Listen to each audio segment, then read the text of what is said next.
Members of the U.S. House of Representatives have a full plate right now. The right flank of the GOP blocked debate on the Republican defense spending bill on Tuesday, while the party is embroiled in an ideological fight over passing a continuing resolution that could cost Speaker Kevin McCarthy his job, shut down the government, or both. Democrats face a decision of how much they want to negotiate across the aisle with a party that just wants to impeach President Joe Biden and is grilling Attorney General Merrick Garland in the House Judiciary Committee over the Justice Department's handling of investigations into the president's son, Hunter. Concerns linger over the health of 81-year-old House Minority Leader Mitch McConnell, and 83-year-old former Speaker of the House Nancy Pelosi has just announced she will seek another term. Meanwhile, in the Senate, John Fetterman is wearing shorts. Oh my God, really? Oh my gosh, it's devastating. Ooh.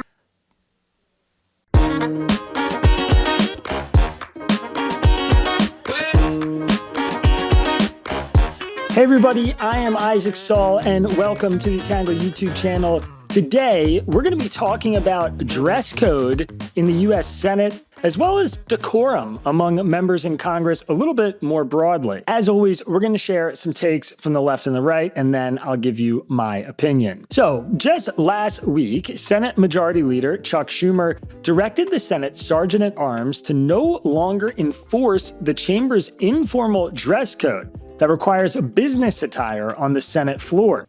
Though we've never had an official dress code, the events over the past week have made us all feel as though formalizing it is the right way forward.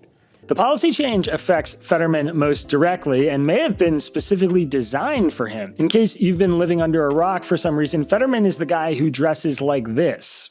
Fetterman began wearing suits after being elected to the Senate, but since returning to work after being treated for clinical depression earlier this year, he had mostly returned to the casual look he was known for as Pennsylvania's lieutenant governor. Some Republicans, including Senator Bill Hagerty of Tennessee, have taken offense to the rule change. It's just another step in the movement by the Democrats to transform America to take us to a place that is much less respectful than we historically have been, Hagerty said during a morning interview on Fox Business. And it's not just Republicans who aren't convinced of the change. At least 3 Democrats are now openly criticizing the move, leaving the future of the dress code reversal in jeopardy. I'm not going to change what I'm doing, I'll just tell you that, Democratic Senator Jon Tester from Montana told Axios. My personal opinion is you got to dress respectfully. He added that he'll still require his staffers to dress well and that doing so is part of the deal. Fetterman relished in the change and took the opportunity to hit back at some Republicans. If those jagoffs in the House stop trying to shut down our government and fully support Ukraine, then I will save democracy by wearing a suit on the Senate floor next week, Fetterman said in a statement. It's all irrelevant and silly, he told Axios. They don't want to talk about the real issues because they have indefensible positions. Meanwhile, Lauren Boebert, the House Republican from Colorado, is facing her own decorum controversy, though hers is a bit different. Last week, the Colorado Republican was kicked out of a public performance of the Beetlejuice musical in Denver for reportedly causing a disturbance and vaping during the show. Boy, do you know how to pick up. Let me ask you something. Is this relationship really solid? Do I have a shot at her at all? Boebert initially downplayed the allegations, denying the claim that she was vaping. I was a little too eccentric. I'm very known for having a animated personality, maybe overtly animated personality. I was laughing, I was singing, having a fantastic time. Boebert's campaign offered a different response. They said, I can confirm the stunning and salacious rumors. In her personal time, Congresswoman Lauren Boebert is indeed a supporter of the performing arts, gasp, and to the dismay of a select few, enthusiastically enjoyed a weekend performance of Beetlejuice, Drew Sexton, her campaign manager, said in a statement. However, Boebert's tone changed after the venue released a video that did, in fact, show her vaping, as well as her taking flash photography during the show, and even engaging in what we'll call some hand play with her male companion. The past few days have been difficult and humbling, she said after the video was released, and I'm truly sorry for the unwanted attention my Sunday evening in Denver has brought to the community. While none of my actions or words as a private citizen that night were intended to be malicious or meant to cause harm, the reality is they did, and I regret that. Some left-wing news outlets have had a field day with the event. Commentators claim Boebert fell short of the standard of behavior expected for an elected representative, and given her outspoken criticism of public drag shows, was acting deeply hypocritically by engaging in a somewhat sexual act in public, especially considering she did so with a man who owns an LGBTQ nightclub in Denver. Reactions from right-wing commentators were mixed between calling out Boebert's behavior and insisting we should focus on the more important current events in the House, but they were otherwise silent. Democratic Representative Alexandria Ocasio-Cortez of New York called out that silence in an Instagram video post. All I gotta say is I can't go out to lunch in Florida in my free time, not doing anything, just eating outside, and it's wall-to-wall Fox News coverage. And then you have a member of Congress engaging in sexually lewd acts in a public theater, and they got nothing to say. I danced to Phoenix once in college, and it was like all over the place. But putting on a whole show of their own at Beetlejuice, and there's nothing. I'm just saying be consistent. That's all I'm asking for. Equal treatment. I don't expect it, but come on. But is any of this a big deal? Does Lauren Boebert's behavior speak to a lack of decorum? What about John Fetterman's style of dress? Does any of it matter? Today, we're going to dive into what the left and the right are saying about these two events, and then I'll give you my take. First up, we're going to start with what the left is saying. The left is mostly supportive of Fetterman in the dress code debate and uniformly critical of Boebert's behavior, though some do oppose the removal of the Senate dress code. The Philadelphia Inquirer's Stephanie Farr said Fetterman's taste in clothes is quote-unquote questionable, but good for the system. While most politicians follow the well-trodden path of campaigning as change-makers, then conforming once elected in order to play the game, Fetterman is refusing to play the Senate's sartorial game. As a result, instead of the system changing him, he may have just helped change the system, Barr wrote. She added that workplace dress codes have historically existed to make sure people convey an image their employer wants, but sometimes they're used to subtly exclude the wrong kind of person too, by sending a message that if you're not comfortable wearing a certain type of clothing, you don't belong here. By rebuffing these antiquated expectations, Fetterman is sending a message to the Senate and all Americans that you can still do your job while also insisting on being who you are. The Washington Post editorial board disagreed. They wrote that dressing formally conveys respect for the sanctity of the institution and for the real-world impact of policies it advances. Fetterman probably couldn't wear his outfits to work as a teacher in many schools or as an employee in a lot of fast food chains. So why should it be acceptable to wear it in the U.S. Senate? The greater concern, they said, is that Fetterman doesn't represent the bottom of the slippery slope upon which Mr. Schumer has set Senate style. Absent a dress code, it's all too imaginable that attention-seeking lawmakers will don t-shirts emblazoned with the names and the mascots of their hometown sports franchises or inflammatory partisan messages. Meanwhile, in the Los Angeles Times, Robin Abkarian asked whether Boebert and other women politicians on both sides of the aisle will pay the price for behaving badly. The hypocrisy of Boebert's actions was that she styles herself as a socially conservative, family values Christian who adamantly opposes same-sex marriage and any public display of gender bending. Recent weeks have also seen the revelation that a Democratic House candidate for the Virginia House of Delegates performed sex acts with her husband for an online audience.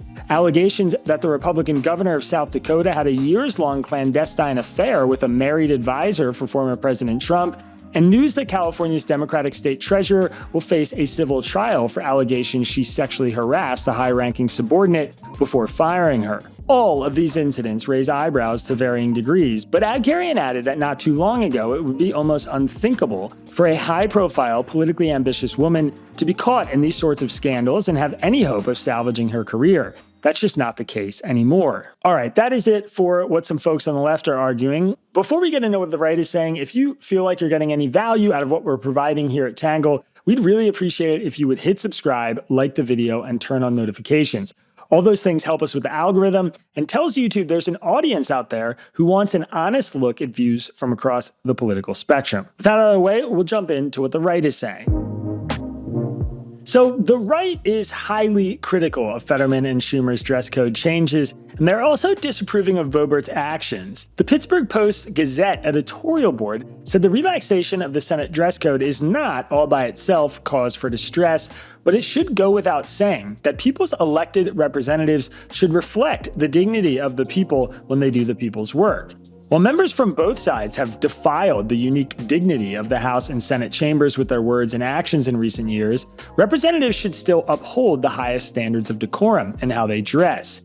It is the people's respect for themselves as the people that demands it. Writing broadly on Fetterman, Boebert, and other recent controversies involving politicians' behavior, the Wall Street Journal's Peggy Noonan suggested these episodes are emblematic of America's decline, writing, "We are in a crisis of political comportment. We are witnessing the rise of the classless. Our politicians are becoming degenerate. This has been happening for a while, but gets worse as the country coarsens. We are defining deviancy ever downward." On Fetterman, she laid out the reasons the senator should dress like an adult, saying it shows respect for colleagues, reflects an inner discipline, shows you understand that America now has a problem with showing respect, and shows you admit to yourself that you're at an age and stage when part of your job is to model for the young how to behave, among other reasons. Turning to Boebert in National Review, Haley Strack noted that just a few years ago, Boebert's behavior would have prompted calls for her resignation, but now Republicans have developed a lukewarm stance on sexual morality. While Boebert's brand of sexual immorality isn't new in Washington, more noteworthy is the frequency with which public officials display it, and the fact that so many of their partisan supporters defend it. What does Boebert's behavior say about her stance on family values now? Her behavior was embarrassing in itself, but more concerning is that Republicans won't condemn such acts. All right, that is it for what the left and the right are saying, which brings us to my take. So for those of you who are just joining us, my take is where I give you my opinion on all of the arguments we just shared. This is not meant to persuade you in any specific way. It's just my thoughts and perspective.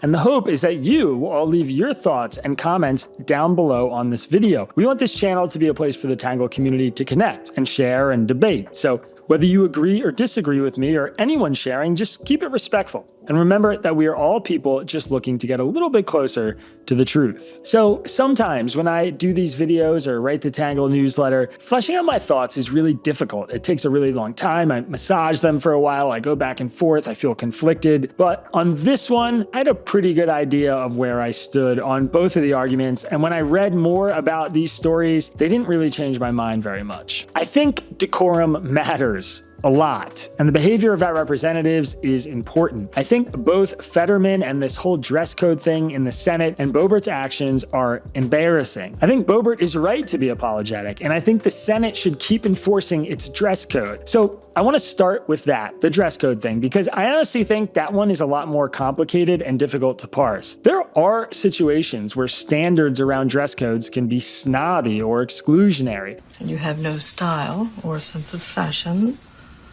Well, I think that depends on what you're... No. That wasn't a question. It isn't hard to imagine a world where, say, someone might not be able to afford a nice suit for a job interview, and that should not be held against them. Or alternatively, there are places where I don't think a dress code is necessary. For a long time, the National Basketball Association had a dress code, and they eventually abandoned it. The result was that players got to wear whatever they wanted and ended up putting together some extremely entertaining and fun outfits like these.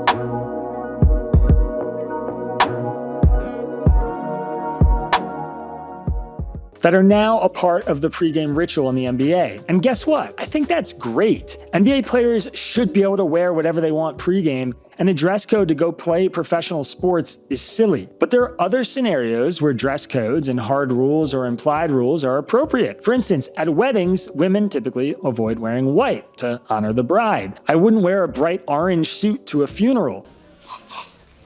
Nor would I show up dressed down. I'd wear black and dark clothes and nice clothes if I had them, a button-down or suits and slacks. Oh! Damn you, Roger! Damn it! Damn you! This is the kind of standard that is commonplace, and I think it's good that these standards are in place. And I feel the same way about Congress. The Senate is supposed to be a serious place, and it's okay to hold members to a serious standard. The idea that we should lower the standards there is not something I find particularly appealing, especially right now, and especially given that it appears to be for one senator. And that senator isn't just asking to avoid wearing a tie or a blazer. He wants to show up wearing a hoodie and shorts, and I don't think he should be able to. I appreciate the Fetterman vibe thing, truly. I like that he's one of us and a casual guy, and he can ride that brand anytime he isn't on the Senate floor casting a vote. I think senators should be held to a high standard and dress accordingly. And I think this is the kind of tradition worth holding on to. So when it comes to the Senate dress code, yes, I think Chuck Schumer should reverse course. I think John Fetterman should put on a suit. You're in the Senate, man, just put on a suit. Put on the suit. And I think we should hold on to this tradition for a little bit longer, especially at a time when it seems like everything else about our politics is already, well, degrading. Speaking of, that brings us to Lauren Boebert, and all I have to say is woof. I mean, what is there to say? She went out in public and made a fool of herself. The denial her team issued was dripping with condescension and confidence, as if it was absurd she was even being accused of what she was accused of. Well, it turns out she wasn't just vaping and taking photos and carrying on. She was also enjoying some public displays of affection with her date, which is not a great look for someone who's a member of Congress. Boebert hasn't carried herself well since she got elected, and I don't find her to be a particularly serious person, so it wasn't entirely surprising, but it's still disappointing. And it's another reason why she's struggling to hold on to her House seat, even in a district that is ruby red. And as a Republican, she should be winning pretty easily, not by hundreds of votes like she did in the last election. I don't care what politicians do in the privacy of their own homes, as long as it's not illegal or breaking the law or corrupt or anything else. Is anyone asking how my hand feels after punching that iron-like jaw of that baby? And I certainly don't care if they go out in public and have a good time with a date, but I do think they should act like role models. It makes me feel like a snob to be upset or annoyed about someone breaking the rules at something like a musical, but guess what? Other people paid a lot of money to go watch Beetlejuice, and you're just sitting there vaping, playing around with your date, being loud and obnoxious, taking flash photography, being warned not to, and keep on doing it. It's not a great look, and Boebert was right to apologize. I was glad to see she apologized. Given her track record, I didn't expect her to, but I think it's a good thing. And I don't think we should be accepting that kind of behavior from people who are in Congress. So to put a nice little bow on that, yes, if you're a senator, please just wear a suit. John Fetterman, you don't have to wear a hoodie and shorts all the time. If you're a member of the House, and you go out to a public space, just, abide by the rules and act like a bunch of people are watching you and looking up to you because you are one of a few hundred people in Congress, and they are. All right, that is it for my take, and I'm being a little stuck up today, so I'm curious what you think. Should we be upset about the dress code disappearing or Boebert's actions? Let us know in the comments. I'm curious to hear your thoughts, and we're gonna pick some comment next week to answer in the video. Speaking of those comments, I wanna address a comment someone left on our video about Ashton Kutcher and the Danny Masterson character letter that we released last week. One commenter responded to me calling my anti-prison attitude one of my most extreme political positions and said, "Did I misunderstand something? Prisons not working is surely a thoroughly mainstream view and not remotely extreme." And this was actually a pretty good point. I always thought of my views and feelings about prisons to be pretty extreme because I think I align so strongly with kind of people on the left and libertarians about prisons and wanting to kind of hit the reset button on our justice system that I always just assumed it was a pretty extreme political view of mine. But you left this comment, and so in order to answer it in the video, I went and looked it up.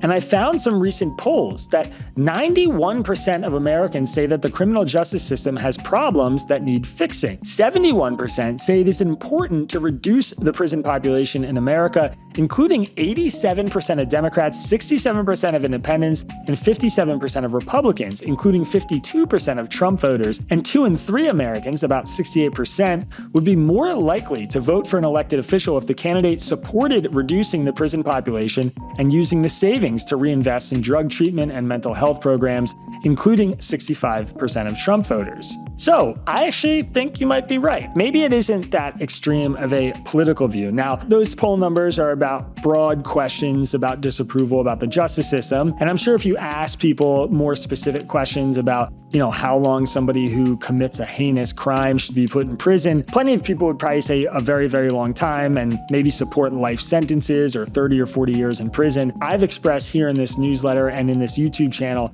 that I don't support that. So maybe it's my view there that is a little bit extreme, but you gave me a good reason to go look this up, and I guess you're right. Maybe it isn't that extreme of a political view after all. I suppose there is quite a bit of dissatisfaction with our prison systems out there, which, is a pretty encouraging note, I think. Another issue many Americans agree on. All right, that is it for today's video. If you enjoyed it, hit subscribe, like the video, turn on notifications. We'll be right back here with another video next week. And of course, we always want to hear your thoughts. So please leave a comment on today's story, topics you'd like us to cover, or feedback on what we're doing. We always check the comments and try to read them all, and we respond to them right here in the video. We'll be back here next week. Have a good one. Peace.